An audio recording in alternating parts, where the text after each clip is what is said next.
So at this point, I realize the baby's not getting to the bathroom for a diaper change. I throw her on the ground. I start changing her diaper. This random woman brings me a garbage can and she's like, do you need this for the dirty diaper? I'm like, thank you. By the way, chugging my White Claw. you were like, oh my gosh, you're like the worst mom ever. Like you're naked baby on the ground. Like just 2 seconds. Got to keep drinking it.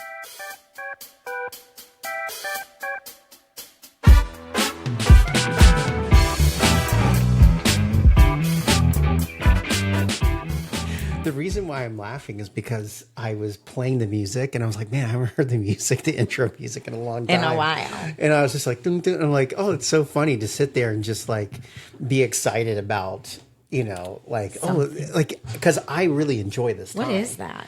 Do we need to move that? There's like a tiger. Well, this is a prop, actually. For our podcast? Well, so here's the thing. Do you know what this is? Do you know what this is? Okay, so we're going to talk about the wedding and everything that I built. Oh, this is a like stanchion base. This is a stanchion base. You can't speak. You've been saying stanchion. Stanchion. So a stanchion is like, so basically. It's just the thing that holds the ropes if you're like in line somewhere waiting. So this like winding around, like TSA. This cover covers a plastic thing that you fill with either water or something. Oh, I know your stanchions well. And they're not very heavy. And so I'm like, you know what? I'm going to make concrete ones so that they're much more heavy. And I need to grab a cover. And so I have been wanting to do this for 2 weeks and grab this. And so I am not letting go of it.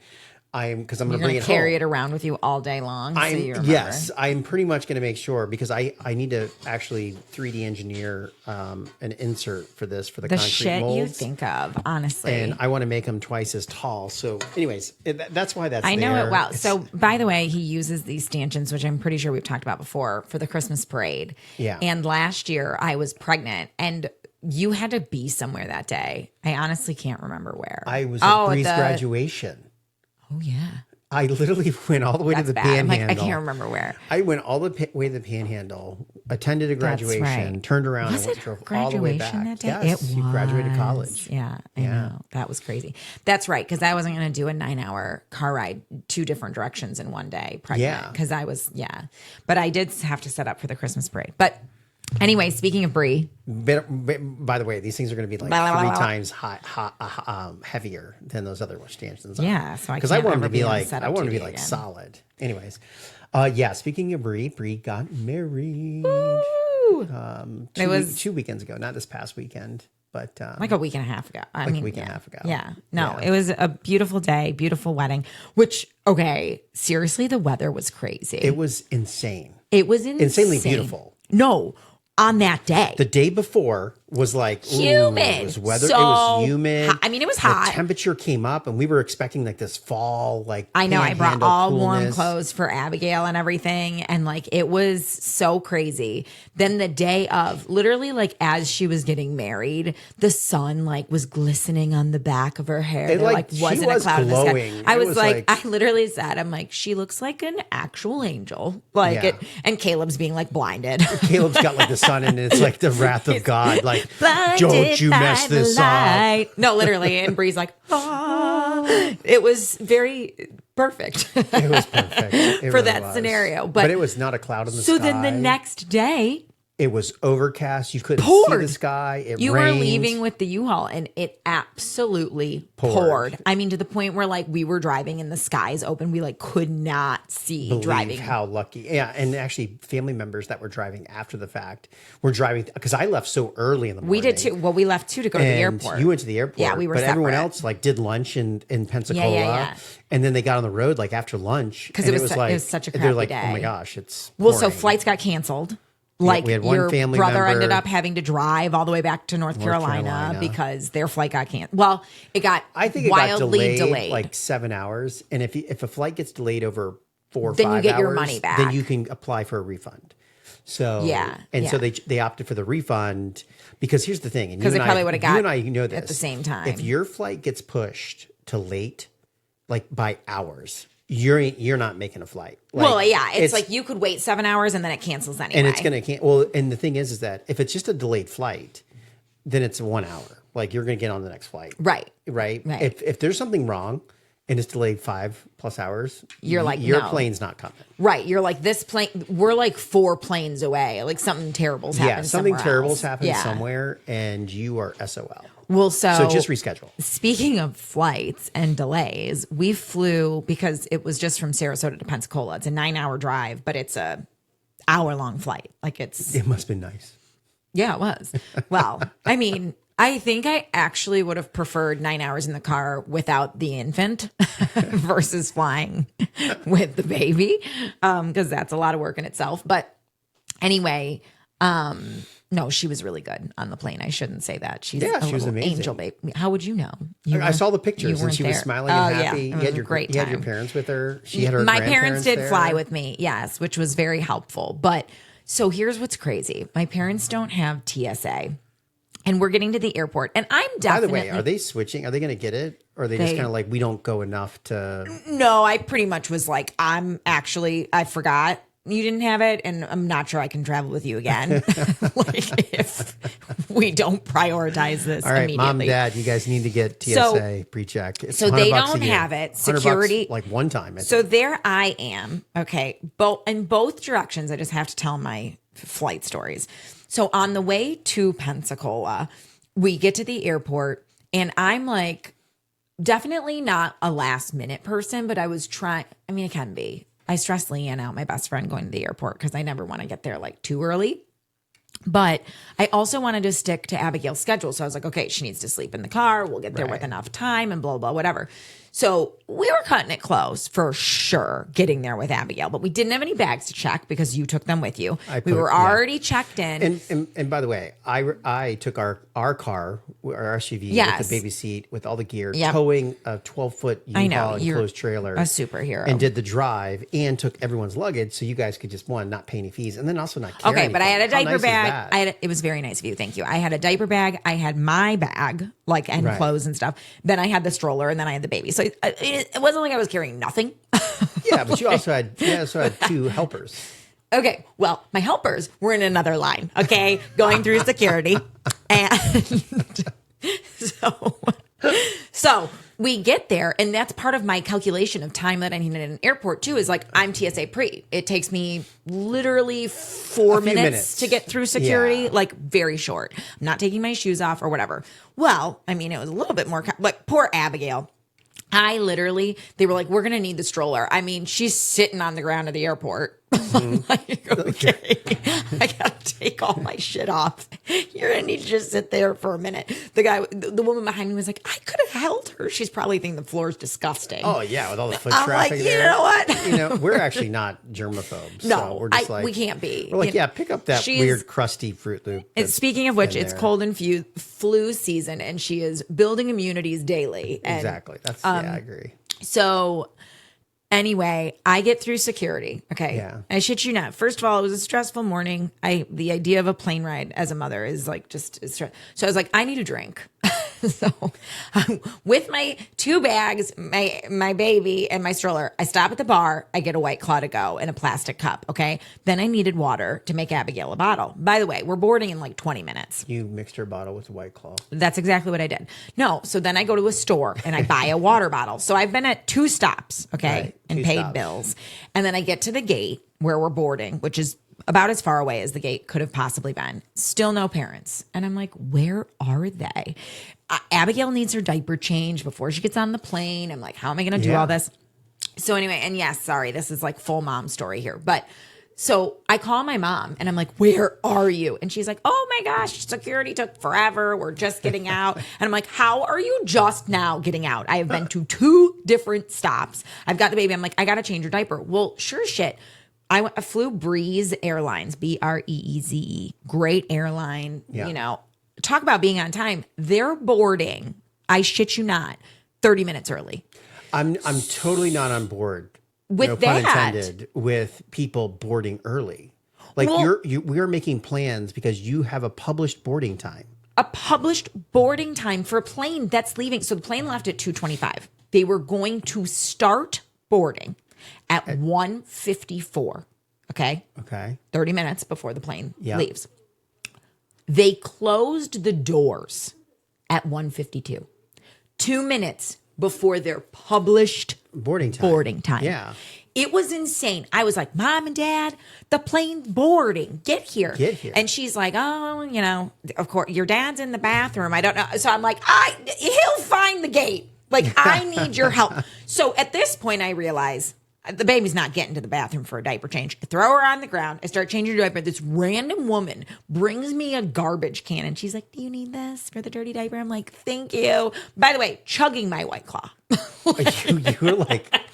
Oh my gosh, you're like the worst mom ever. Like you're naked baby on the ground, like just 2 seconds, gotta keep drinking it. What's funny is that people look at you be like, oh, she's going to she must be the redneck Riviera. She's going to Pensacola. She's flying home. That's her. That's her home. She lives there. Oh, she must be single. She can't. Too. Yes. In a trailer. I was definitely single. Because you're by yourself with a White Claw, with changing a baby on the floor. But it looked like a water. Okay, because I poured it into a plastic cup. But it did have a sticker.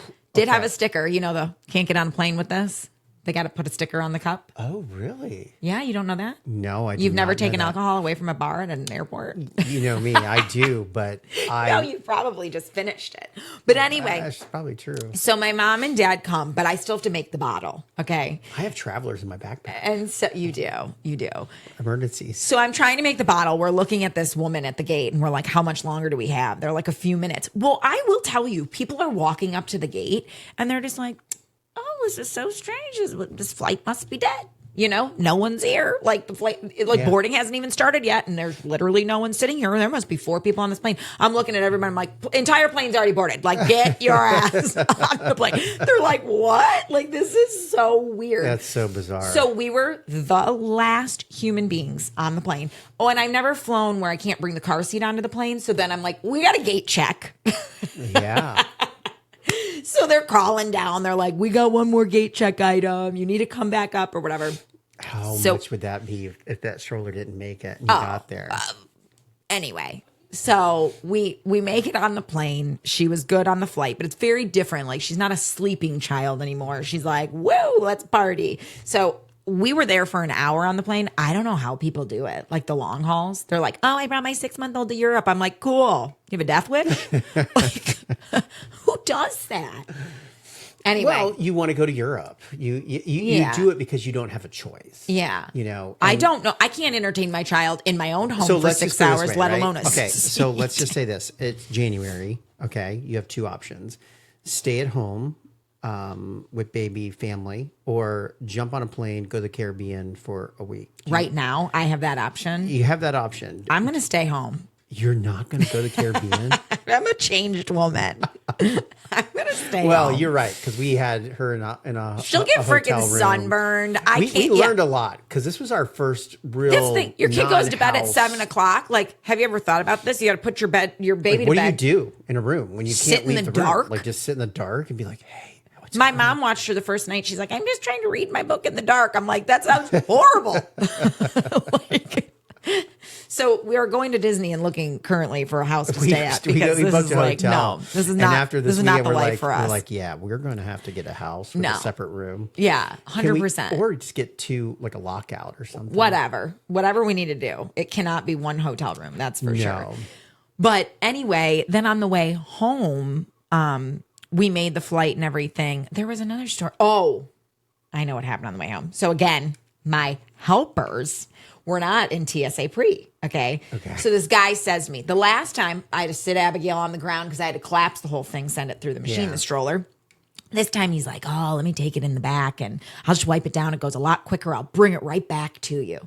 So he doesn't bring it right back to me. Now I'm holding her the entire time trying to get. He's probably I don't get it back. It's probably undercover. He's not getting paid by the government, and so he's basically someone hired him to put a kilo of cocaine hidden in your stroller to push it through to get it traveled down to Sarasota. Well, then it's still there because so they do the test on this stroller. I end up walking up to the guy and I'm like, hey, there's our stroller. They put her down in it. And he's like, I'm really sorry. He's like, normally this is faster, but it alarmed. So now you need to go through. I had to take my shoes off. I had to take all my clothes off. They had to wipe down every single electronic in the diaper bag. I had the hat. I had you name it, a baby monitor, the sound machine. I mean, this guy unpacked my entire life in front of my eyes while I'm holding my child shoeless.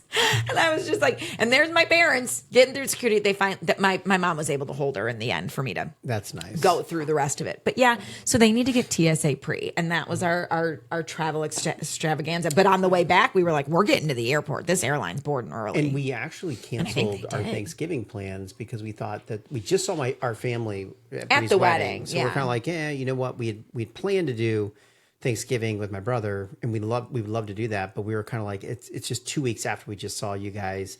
Not that we don't want to do that, and but just it's another like, airplane ride with a travel. baby. Now, having gone through that, and we went through it over the summertime, it's kind of like, you know what, this is a lot of work. The good news is we would have got a house up there and we would have been fine. But so we opted to cancel, only to find out that you're going to be flying and leaving us anyway. Well, I'm going to take a 1-day trip to Seattle. Oh, yeah. Normal people do not do 1-day trips to Seattle. It's okay. It's an important occasion. I just need to be there for a day.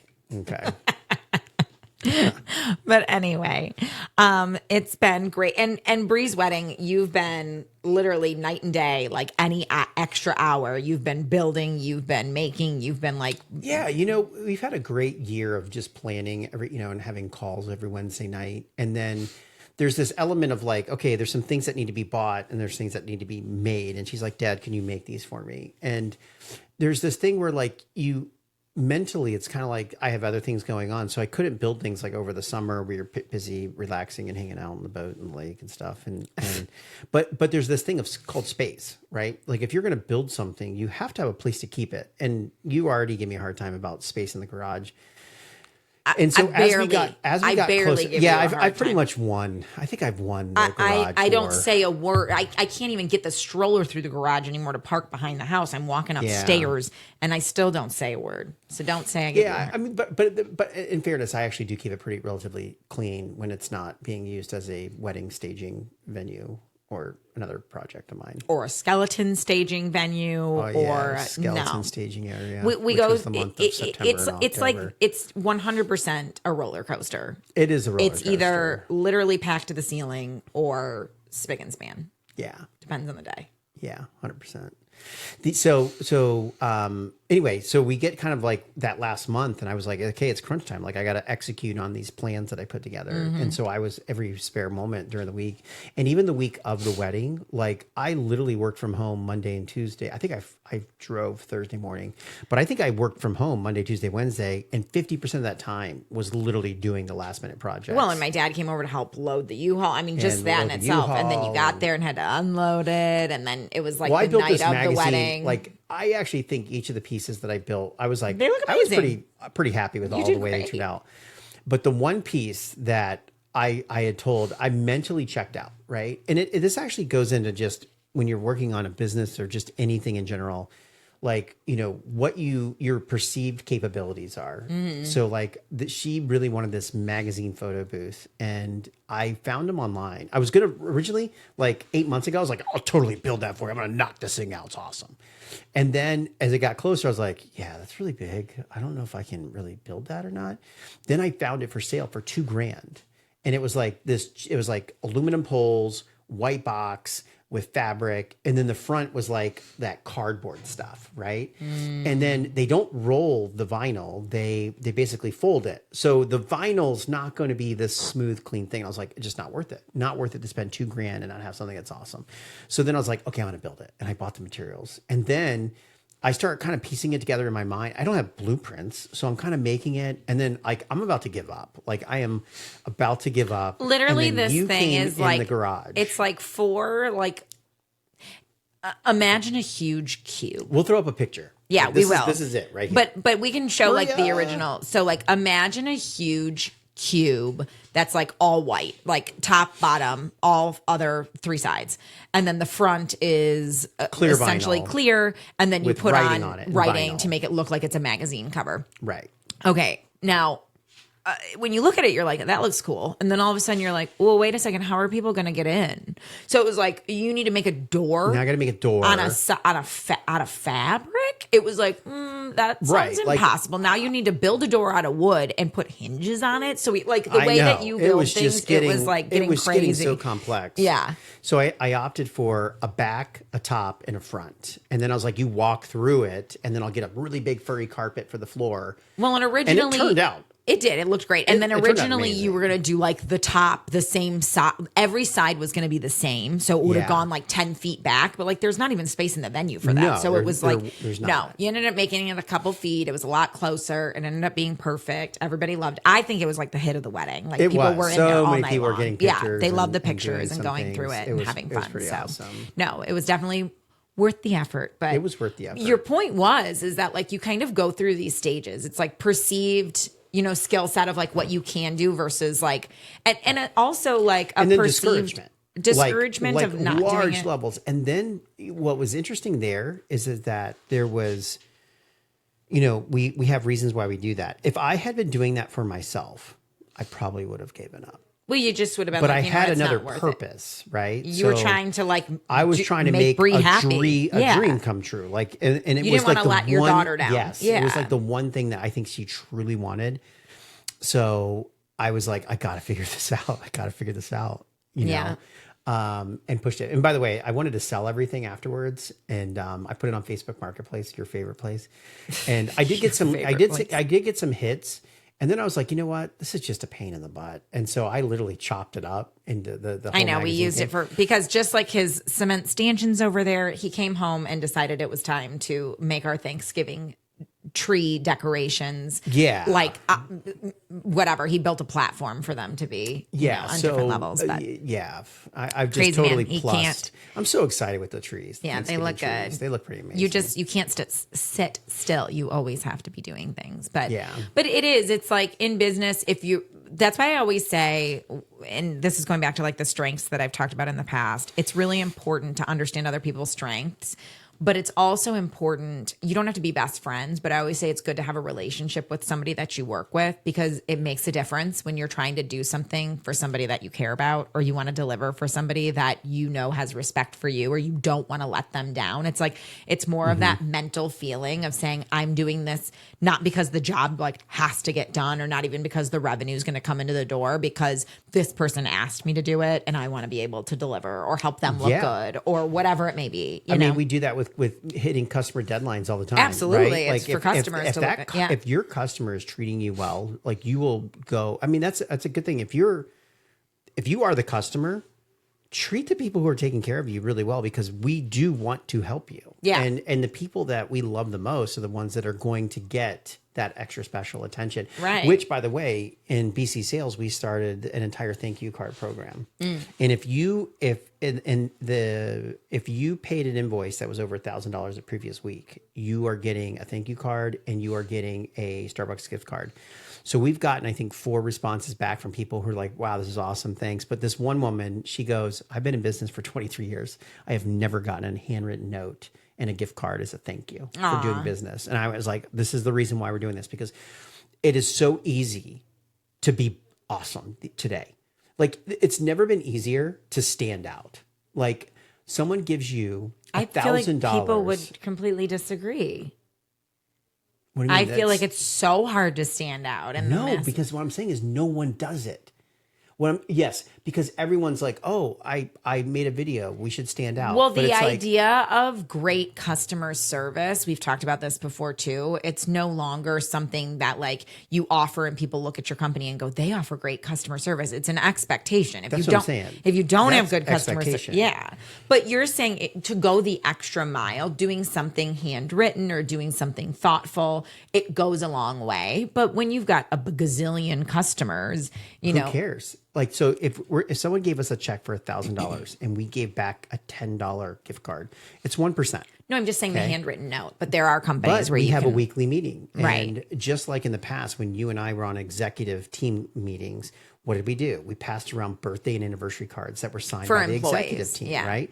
But because you had a rhythm and a routine, it was like, hey, this is a meeting and we always do this in the meeting. And that's what we do there. So Right. it's like we have a meeting and Robin brings in, she's already looked at all the things from the previous week. Hey, we got 5 cards to sign and everyone's signing them. She's writing a special note about what the order was, et cetera, et cetera. Cool. And it gets dropped in the mail.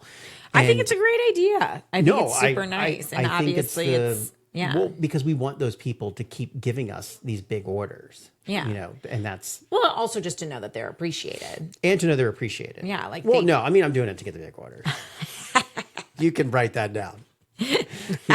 Yes, you are appreciated, but you're only appreciated as long as you give us big orders. Oh my gosh. I mean, let's just be real. Yeah. No, the business world is interesting these days. And you actually just you saw some videos on social. Well, one, we were just talking about how it's easy to stand out, but you were just sending videos on social on how you could post 400 videos a day. And it's like, well, we're going to have a meeting today. And the reason why I shared that video is just saying, when I sit there and I share with everyone, like, hey, we need to get content out. And this other guy, there's this young guy, he's the School of Hard Knocks. And what he says is he goes, and a lot of people say this quote, they go, where attention goes, money flows.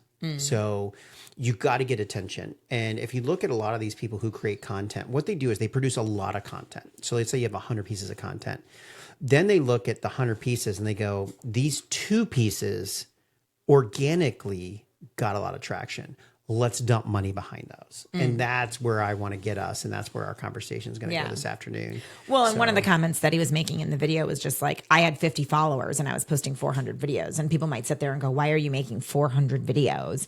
And he was kind of like, it's a long game. Like, we talk about it all the time. We watch documentaries. Even we were watching that new Netflix Eddie Murphy thing. And you were just like, it's just a good reminder that like everyone has to work so hard to get to where they are. Yeah, like people look at Eddie Murphy and they're like, oh, that guy's awesome. He had a great career. And you go, famous. he was working his ass off at age 16. Since he was a kid. Like that was a passion of his that he like followed. He went after it. He was motivated. And most of the success stories you see, they're not overnight. They are a journey. Well, and that was so interesting watching that because one of my comments too was his passion was, he wanted to be on TV. He wanted to be an actor. He was confident. He was like, when people asked me, you think you're going to be famous? He was like, it wasn't, I think I'm going to be famous. It was, I will be famous. And I think when you're a kid, you've got confidence in yourself. I think you've got passion to do something. And I think you truly believe that your dreams will come true. And I think you're hardworking. I think that with everything in life, if you have that belief, you can bring it to fruition because if you believe it, that means you're willing to work hard for it and you're going to make it happen. It's not just going to magically happen. I don't think the people that believe it think it's just going to fall in their lap. Right. Because they're working on it. It's like people who make music. Right. They're like, I've studied. I'm going to make famous. I'm making music. And what they're doing is they're putting themselves in a position to get lucky because I tell people, look, like I know people who have amazing product. Yeah. But you have to be in the right place, the right time, a black swan event that can occur, that you're just there. And all of a sudden it's like, boom. Like if all of a sudden the government was like, hey, we have too much fraud. We want to use an escrow service. And one of our clients was like, we have something for you. Yeah. All of a sudden it would just change the trajectory of their entire business and everything else because they had something at the right time and it exploded. And that's why I'm always like, you got to have a lot of irons in the fire. Yeah. Because you know what? You never know which one's really going to go. And you need to be ready. Yeah, no. But it's, well, first of all, I agree. And second of all, it is hard. We talk about resumes and people putting themselves out there too. It's like, it's hard to be recognized in like a sea of people. Like your thank you notes are nice because it is different because it's a little bit back to the old school methodology of either knocking on a door or sending a handwritten note or giving a Christmas card or whatever it may be. But it is hard to be seen on social. That's why, like, even with the algorithms, it's like you're inundating with content with the hopes of out of 400 videos, 2 might be seen or recognized, And it's the same thing of like, if you're trying to stand out to a company or you're trying to work hard to get somewhere, it's like you might be in a sea of 1,000, applicants. What is going to be the thing that makes you stand out? And we were just having this conversation where it's like some people in today's generation, I think, do less to stand out or have an expectation that they're just going to like get a job. But the job market's tough right now. And oh my gosh. Yeah. I mean, people, I get a lot of people that reach out to me because I'm like the get in front of other people You're the idea guy. ultimate. Yes, you are. You've always gotten people's attention, and you do not follow any protocol or process. You just are like, I want to talk to this person, so I'm gonna talk to this person. Like Right. back to like, And- I believe I'm gonna get in touch with the CEO of this company, and he'll give me a job, and that there's not even a position for it, and you Right. you like, just like make so it happen. like think about this. Like you want someone that's on your team that's going to mow down barriers, right? Yeah. And so an employer then puts this barrier in place, which is submit your resume Right. into the sea of resumes that will not get looked at or given attention to, which is on a white sheet of paper, which is in 1412 font. Yeah.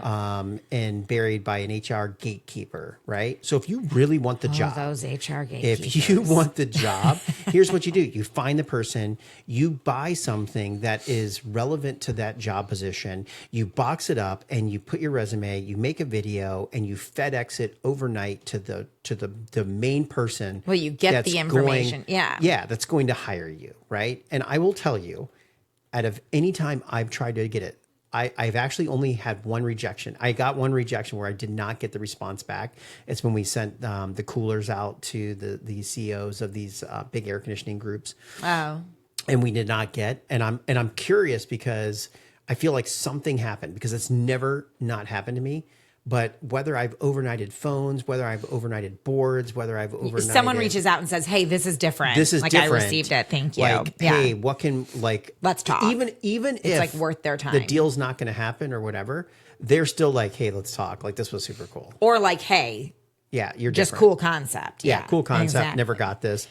But And no, there are we do. ways We to talk get in people's about faces. HR gatekeepers, and it's interesting because I also feel like there's an interesting dynamic in a lot of there's some companies that are like brand new, growth based. You know, I was watching this interview with Jeff Bezos the other day. He was on a late night show. It was years and years ago, and I think it was Jay Leno, who was literally like, do you know what I'm talking about? And, No, and he go. goes, just the same conversation that's been had a million times. He was like, hey, man, Amazon's in the negative, you know, year after year. You continue to be in the negative. And he's like, yeah, you know, and he's kind of laughing about it and super positive. And he was just like, you know, everyone keeps calling you the most successful company everywhere, but you've got no profit. Like he was, You don't make any money. Yeah, you don't make any money at all. And he was like, and then Jeff Bezos was like, this happens all the time in business. He was like, but never at the scale of what we're doing. But I see the future so clearly that like, I know where we will be one day. And it's literally that growth based mentality of you have to spend money to make money. And he so clearly saw that and was playing the long game so hard, you know, and it could have crashed and burned. It could have crashed. But you know, Amazon was a burned. public company, and yeah, most likely he would have got ousted, and they're like shareholders wanted returns, and, Right, whatever. And he's playing a different game there. The reason why I chuckled is because there's versions of Jeff Bezos, and so when you said years ago, I was thinking nerdy version Jeff Bezos versus stallion Jeff Bezos today. Oh. Like if you look at just him, like just And it his was. personal growth. Oh, yeah. You know, he was kind of like you can see he's hunched down a little He bit. was. And he's kind of like he's like well, you know, And this you know, little brown you know, jet- Jay, yeah. like you know, today he's just like, I mean, literally shoulders back, head up. He'd be like, you tell know. me He's tell just me like- why you think it's a bad idea. Yeah. Yeah, like I mean, he is a different version well, of himself. yeah, I'm sure, you know, your balls get a little bit bigger when hit you the- when you when actually you hit are the $100 billion. profitable. Yeah, exactly. I think that would he You might know, have bought some balls of steel. I sit there and yeah, I'm glad that you mentioned.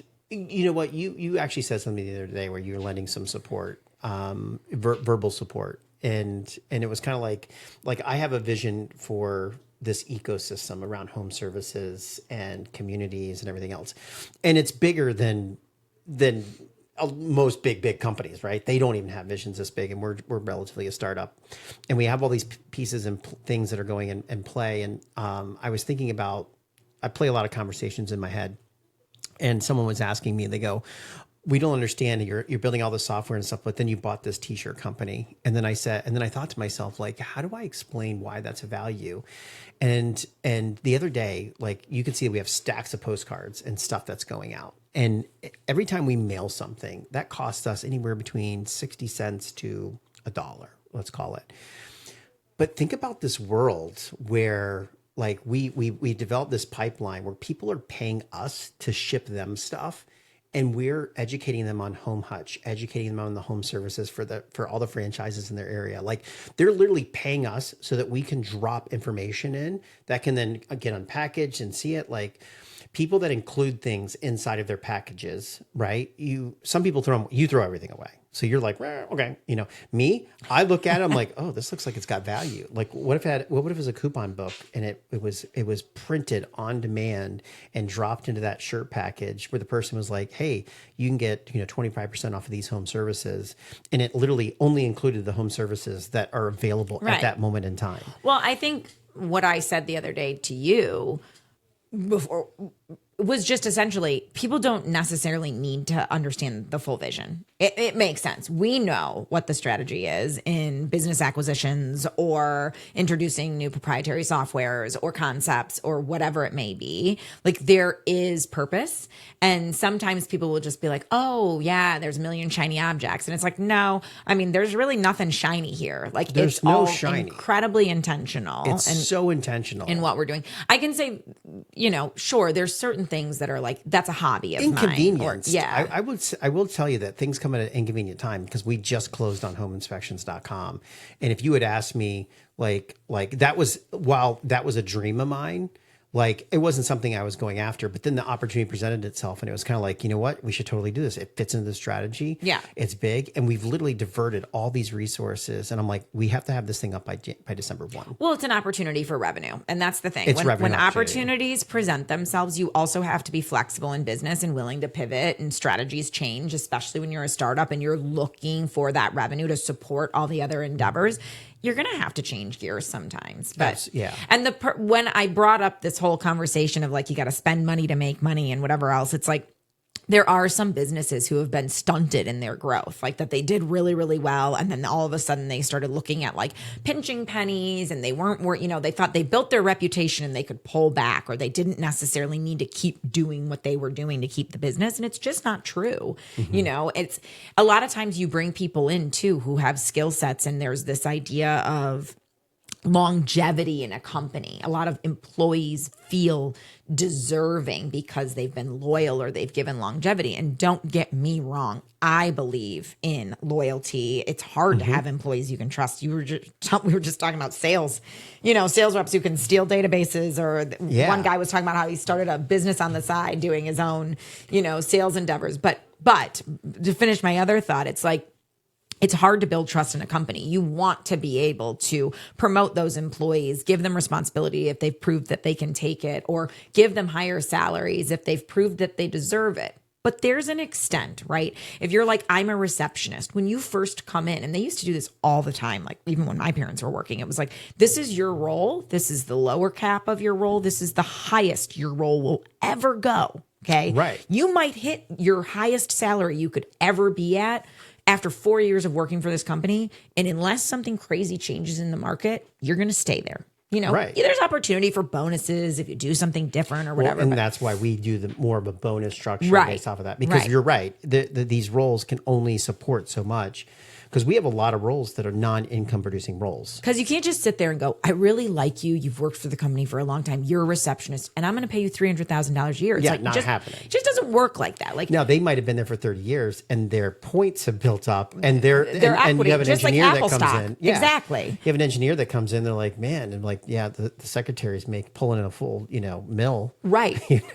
And that's why the first 100 employees of Google are millionaires. Are millionaires. Right. Like, that's how it works. That's where your loyalty is. Gets you. But people get stuck on salary. Yeah. You bring in a new employee and they're like, this person, who's working over me, they just started in account management. And it's like, they have 10 years of working within major private equity, firms, doing account management and growing companies' revenues by millions of dollars. Fuck yeah, they're making more than you. Like, you've been really good. You came out with no college degree and you've worked your ass off here. Thank you. Yeah. But it's just, it's so interesting. They said they got turned down for a job because they didn't have college on their resume. And I was like, college doesn't matter as much anymore. It really doesn't. So that's surprising to me. Yeah. Yeah, that is. No. Yeah, trade schools and other education. You know, I think you're talking about team members, and I want to hit on that a little bit because there's a team member that's in the team and a little rough around the edges, and on our team. Yeah, in our company. I don't know who he's talking about. I hope it's not you, Marie. No, I'm kidding. No. And before, I've had other people be like, I'm not sure, but I look at the value and I watched. So we basically just yesterday I just had a new Porsche delivered to the office. He's talking about his new embroidery machine. I call it the Porsche stressful. Because it's the most expensive single item I think I've ever bought. I mean, it dwarfs the cost of our boat. And we bought this, $90,000. Well, a house. I guess you haven't put probably as much down on a house initially. It's not like you've paid for your houses in cash. A house is a different asset. Okay, anyway. Those aren't, you buy a house that's. I'm distracting you. So we bought this embroidery machine, 8-head embroidery machine to increase our capacity. By the way, we just got word from one of our biggest vendors. They're going to give you orders. They're doubling our volume, which it will add another $10,000. You got to spend money to make money. It'll bring another $10,000 of revenue a month to the company. That's amazing. So excited about that. But we bought this machine, largest single purchase of my life, of something, right? And we have to discount companies and because we've bought bigger things, but just going and be like, I'm going to buy widget one, and widget one a material item, and it's going to be $90,000. And so I'm watching this thing get unboxed. It got delivered. I'm like, film it all. If this thing falls off, I want to be like, it's their fault. I don't want anything to go wrong. Well, and by the way, that was the one reason why when we purchased the company, I was like, we do not want to have to move that equipment. No. We do not want to have to move that equipment. No, the day we have to move that, there will be a day that we move it, and it'll be interesting. But so we got this thing, and it's all unboxed. But there was a team member who, in other conversations have been like, I don't know if they're well, this person was getting their hands dirty, had firsthand knowledge, and it's like, you cannot replace having a team member like this on your team. Doesn't look the part, doesn't sit there and look like this office part that you're looking for, but has all these other attributes that I personally find extremely valuable. And it makes me chuckle because it is just a different type of leadership from other previous leadership at the company. And then, us taking it over and then, getting the feedback of, oh, this person's this is here's your good people, here's your not. And then I'm in there and I'm like, okay, well, I see so much value here. Right. Okay. Sorry, you're talking in tongues right now. Have to. I understand, but it's I'm finally feeling like I'm catching up. So we acquired a company. The opinions of previous owners aren't aligning with the value that you're finding today as you uncover it. But also, I think that it's important. This is the thing. When you're a direct manager and you work with someone, what they bring to the table. If you're dedicating the time to an individual, you're 100% aware. I, as a manager myself, pride myself on the fact that I knew so much about every single one of my employees that I've ever worked with. If you had a problem with them, I'd have a million of examples as to why they were amazing at what they did and the value they bring to the company. There would be no question. And I didn't really ever have an employee that needed to be put on corrective action or anything like that because I would have never gotten to that point. Right. There was one employee at one point in my life that was not delivering. And I had a conversation at least once a week saying, you're not meeting my expectations, but you can't possibly be happy in the role that you're in right now with what you're delivering. You don't care. So what is it for you? Are you going to start caring or are you going to go find something that you do care about? Because I won't be hurt. But what happened to them? She left the company. Do I know this person? Mm-hmm. Oh, cool. I can't wait to ask later. Okay. Yeah. Yeah. But anyway, so I think it's just... I just saw the time. We're coming close to time. But I think it really is. It's important to spend time with your employees. It's important for your employees to understand where they stand, what their opportunities are with the skill sets that they have, and also to respect some of the skill sets that come in. So so what? Someone's making more money than you because exactly to your point, if you're a loyal customer that's invested in an equity program or stocks or you're getting bonuses for being at the company for a long time, then wouldn't you be happy if they found someone that could come in and really help the company get to that next level where your shares are worth that much more? Absolutely. So it's just, I mean, and that's the hopefully you the have to culture that build will the do it. knowledge and education of true business. I feel like I sit there and I go, I feel like we stalled here the last couple months. We've been building. We've added a couple. We got 2 new clients on Kaloop. It looks like, so we're really excited about that. We launched RFP. We've got 19 people that signed up. I know we've been going to conferences like crazy. It's been conference season. It's been conference season, and so we're really nurturing everything and trying to get it through. But I in one hand, I sit there and I go, we're not growing, we're not doing anything, but we did bring on 2 more people, and I'm like, we are growing, and that's one of the biggest.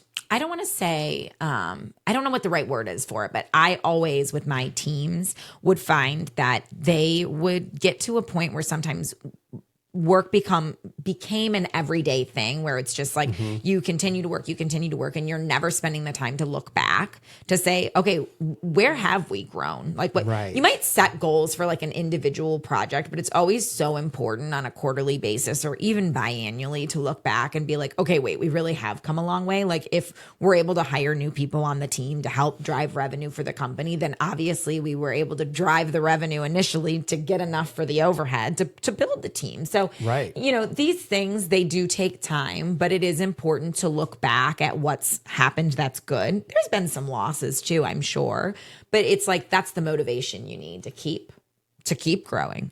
Well, what's interesting is that I do take that perspective. Like when we do payroll and stuff, I think back to when I would come to you, and I would be like, "Hey, we gotta put $2,000 in for payroll."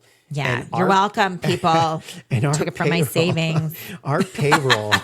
Hope you enjoyed your vacations because I wasn't. I know that's just our job. No, but it is funny. But like it's 10 what times we the were amount. Pulling from our personal now. Yeah, I mean, is not even a dent. I mean, and I sit there and I have to refinance my house to pay payroll now. No, it's awesome. It's so cool to see how it's grown. I do get it's that reminder there, and it's like, okay, like we did this before, we grew this, we've got these revenues coming in, it's all good. The shutdown, we didn't really talk about the shutdown and all. It did impact. It finally started. No, we did on the impacting last. our company. We did on we the haven't last talked podcast. Weeks. Well, we're happy that but it wasn't impacting us then. It is now the trickle down effect is actually now, even though the government's, I believe, reopened. Yeah. We have a lot of clients who are impacted, and I have felt that thing, which is why we're making big pushes for our own stuff internally. Be like, hey, we can control our own destiny. Let's go out and get sales in these projects, in these companies. So it's all going to work out just fine. But it's like it will. It's stress, and it's stress like right before the holiday season when we already are taking time off. Like that's where I'm like. Speaking of which, so like yes, it's always stressful in a business to slow down, but it's also a good thing because everything slows down. So it's certainly like you never in business count on the holiday season being your big revenue unless you like sell Santas, in which case, happy holidays. We should sell Santas. Yes, maybe that's a side business now, but 3D printed Santas. Oh my gosh, no, that's we've got a Santa story for when Christmas comes. We'll have to talk about our home goods experience, but no, I think that you always anticipate and you budget for the next year, never planning on getting a ton of revenue in during the slow season. But we've had such a busy year and things have changed as being parents and having this new dynamic of a little infant, along with the ride with us. And so we're actually going to chill out for Thanksgiving. And we are. We're going to the lake. Yeah. Which missed by the way, desperately. we'll podcast right before Thanksgiving. Yeah. We'll be good to go. We'll have to figure it out. Well, it was exciting. I'm really happy that we got back in the studio today. We won't podcast before Thanksgiving because that's my day in Seattle.